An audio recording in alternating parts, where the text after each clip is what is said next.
नमस्कार दोस्तों, मेरा नाम है राहुल यादव और आप सभी का स्वागत है इन्वेस्ट राइट की एक नई वीडियो में।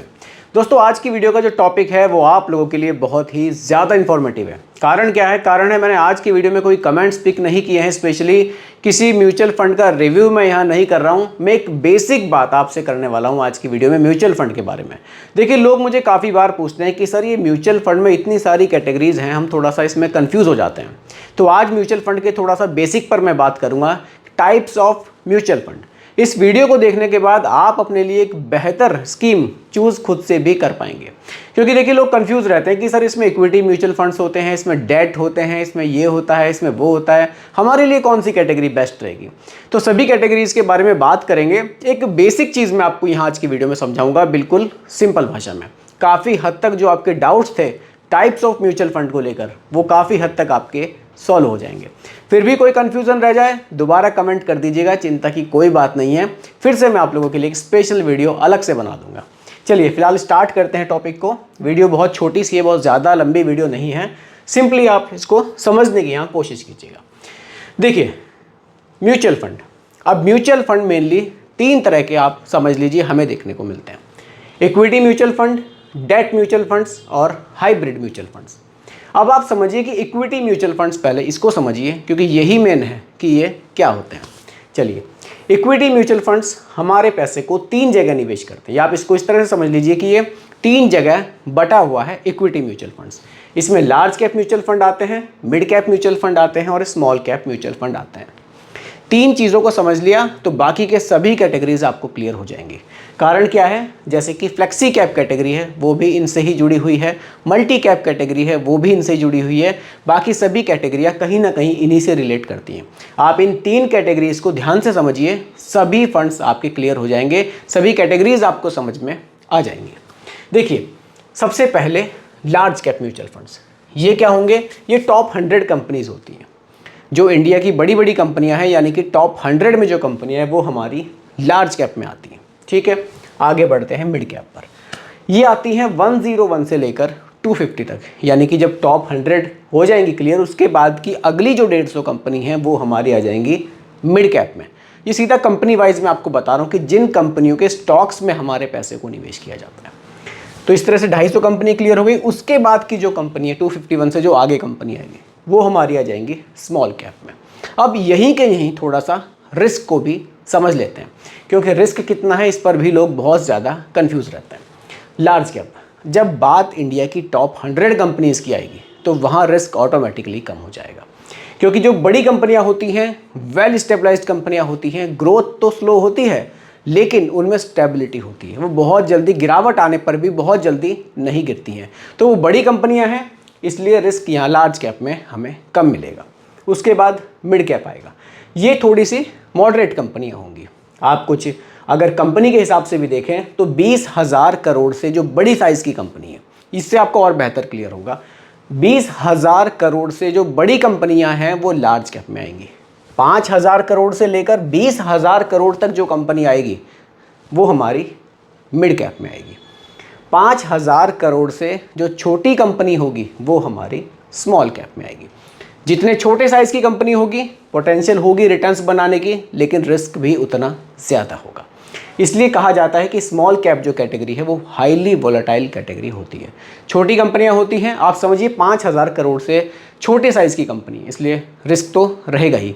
लेकिन जो छोटी कंपनियां होती हैं कई बार वो बूस्ट भी बहुत तेज़ी से करती हैं, रिटर्न्स भी बहुत ज़्यादा बनाती हैं। ये क्लियर है आपको, लार्ज कैप, मिड कैप और स्मॉल कैप। अब मैं आगे बढ़ता हूँ। चलिए अब थोड़ा सा आगे बढ़ते हैं, बहुत ध्यान से समझिएगा। देखिए, अब हम थोड़ा सा और बात करते हैं कि हम म्यूचुअल फंड में निवेश जब करना स्टार्ट कर रहे हैं। ठीक है, हमने इक्विटी म्यूचुअल फंड्स को समझ लिया। हाँ, एक चीज़ मैं आपको और बता देता हूँ अभी। देखिए, हमने इक्विटी को समझ लिया, यहाँ मैंने आपको डेट और हाइब्रिड भी बताया था, इसको भी क्लियर कर लेते हैं। देखिए, डेट म्यूचुअल फंड्स क्या होते हैं, इसको यही क्लियर कर लेते हैं। ये बहुत बड़ा टॉपिक नहीं है डेट का, इस पर बात करते हैं। देखिए, डेट में जो भी हम पैसा निवेश करेंगे, आप एक तरह से समझ लीजिए कि आप पैसा गवर्नमेंट सिक्योरिटीज़ में निवेश कर रहे हैं। गवर्नमेंट सिक्योरिटीज़ में यहाँ आपका पैसा सेफ रहता है। कॉर्पोरेट बॉन्ड्स में आपका पैसा निवेश किया जाएगा, गवर्नमेंट सिक्योरिटीज़ में निवेश किया जाएगा। इसलिए डेट म्यूचुअल फंड में रिटर्न्स आपको बहुत ही कम देखने को मिलते हैं, लेकिन पैसा सेफ रहता है। अगर आप इसलिए पैसा निवेश कर रहे हैं कि मेरा पैसा मार्केट में निवेश ना हो, मेरे पैसे पर रिस्क ना रहे, तब आप डेट म्यूचुअल फंड में निवेश कर सकते हैं। बाकी हाइब्रिड जो म्यूचुअल फंड है, हाइब्रिड की अगर मैं बात करूं, ये एक कॉम्बिनेशन है कि भैया मुझे तो इक्विटी भी चाहिए क्योंकि मुझे रिटर्न्स अच्छे बनाने हैं, लेकिन मैं चाहता हूं कि मेरा पैसा सेफ भी रहे, यानी कि एक पोर्शन कम से कम मेरे पैसे का सेफ रहे जिसमें रिस्क ना रहे। तो यहाँ इक्विटी प्लस डेट हमें देखने को मिलता है। आपका पैसा इक्विटी में भी रहेगा और डेट में भी रहेगा। अगर मैं हाइब्रिड के बारे में थोड़ी सी और डिटेल में बात करूं, तो यहाँ सेबी का नियम ये कहता है कि हाइब्रिड म्यूचुअल फंड्स में, देखिए आपने ये तो देख लिया कि कॉम्बिनेशन है, हाइब्रिड एक कॉम्बिनेशन है इक्विटी और डेट का, लेकिन इक्विटी में वो मैक्स कोई भी, देखिए इक्विटी में फिर सब कैटेगरीज भी मिलेंगी आपको। एग्रेसिव हाइब्रिड मिलेगी आपको, कंजर्वेटिव हाइब्रिड मिलेगी आपको, बैलेंस्ड एडवांटेज मिलेगी, काफ़ी सारी कैटेगरी मिलेगी। किसी भी कैटेगरी में देख लीजिए, मैक्स जो इन्वेस्टमेंट होगा इक्विटी में, मैक्स वो 80%। इससे ज़्यादा पैसा आपका इक्विटी में निवेश नहीं किया जा सकता अगर आप हाइब्रिड म्यूचुअल फंड में निवेश कर रहे हैं, क्योंकि फिर तो मतलब ही ख़त्म हो जाएगा हाइब्रिड का। अगर 80% से यानी कि 95% तक पैसा हमने इक्विटी में निवेश कर दिया, तो फिर हाइब्रिड कैटेगरी का मतलब ख़त्म हो जाएगा। इसलिए यहाँ सेबी का नियम ये कहता है कि 80% से ज़्यादा पैसा आप इक्विटी में निवेश नहीं करेंगे, कम से कम 20% हिस्सा आप डेट में यानी कि गवर्नमेंट सिक्योरिटीज़ में ज़रूर रखेंगे, ताकि इन्वेस्टर का जो मोटिव है हाइब्रिड फंड में निवेश करने का वो क्लियर हो। ऐसा नहीं है कि मनमानी यहाँ बिल्कुल फंड मैनेजर की नहीं होनी चाहिए कि वो अपनी मर्जी से निवेश करे। सेबी के नियम हर एक फंड पर कुछ ना कुछ लागू ज़रूर होते हैं। तो ये हमारा हाइब्रिड म्यूचुअल फंड इस तरह से क्लियर होता है। तो 3 कैटेगरी मैंने आपको बताई थी, इक्विटी, डेट और हाइब्रिड, ये तीनों आपको क्लियर है। अब मैं आगे बढ़ता हूँ। कहीं भी कोई कन्फ्यूज़न हो आप मुझे कमेंट कीजिएगा, मैं फिर से स्पेशल वीडियो ज़रूर बनाऊंगा आपके लिए, लेकिन ये टॉपिक क्लियर होना बहुत ज़रूरी है। अगर हम एक नए इन्वेस्टर हैं तो हमें इन चीज़ों का पता होना चाहिए कि हम किस तरह से अपने पैसे को निवेश कर रहे हैं, कौन सी कैटेगरी में कर रहे हैं, और ये कैटेगरी मेरे लिए सही है या फिर नहीं है। चलिए थोड़ा सा और डिटेल में आपको समझाऊंगा। अब देखिए, यहाँ हमारे कुछ मोटिव भी होते हैं निवेश करने के, हम किस लिए निवेश कर रहे हैं। कुछ लोग टैक्स बेनिफिट के लिए निवेश करेंगे। अगर हमें टैक्स बेनिफिट के लिए निवेश करना है तो यहाँ हमें ELSS म्यूचुअल फंड देखने को मिलेंगे। ELSS, equity linked saving scheme, फिर ये कैटेगरी एक अलग से हमें देखने को मिलेगी। यहाँ आपका पैसा मिनिमम 3 साल के लिए लॉक कर दिया जाएगा। इस चीज़ को भी ध्यान से समझिएगा। अगर आप टैक्स बेनिफिट लेना चाहते हैं, आप इन म्यूचुअल फंड्स में निवेश करना चाहते हैं जो ELSS कैटेगरी के हैं, तो पैसा 3 साल के लिए लॉक रहेगा, उससे पहले आप पैसे को निकाल नहीं सकते। लेकिन आप यहाँ अंडर सेक्शन 80C में टैक्स बेनिफिट ले सकते हैं। एक सवाल ये भी आता है कि मुझे मंथली इनकम जनरेट करनी है, यहाँ मंथली इनकम का भी ऑप्शन आपको मिलता है। इसके लिए आपको SWP प्लान म्यूचुअल फंड में मिल जाएंगे, systematic withdrawal plan. SWP plan में आप किसी भी फंड में वो आपके रिस्क टॉलरेंस पर डिपेंड करेगा। आप चाहें तो हाइब्रिड म्यूचुअल फंड्स रख लीजिए, चाहे तो आप इक्विटी म्यूचुअल फंड्स रख लीजिए, लार्ज कैप को आप रख सकते हैं। तो आप वहाँ से मंथली इनकम जनरेट कर सकते हैं। हर महीने आपके अकाउंट में जो भी आप अमाउंट सिलेक्ट करेंगे, आपके अकाउंट में हर महीने पैसा पहुँच जाएगा।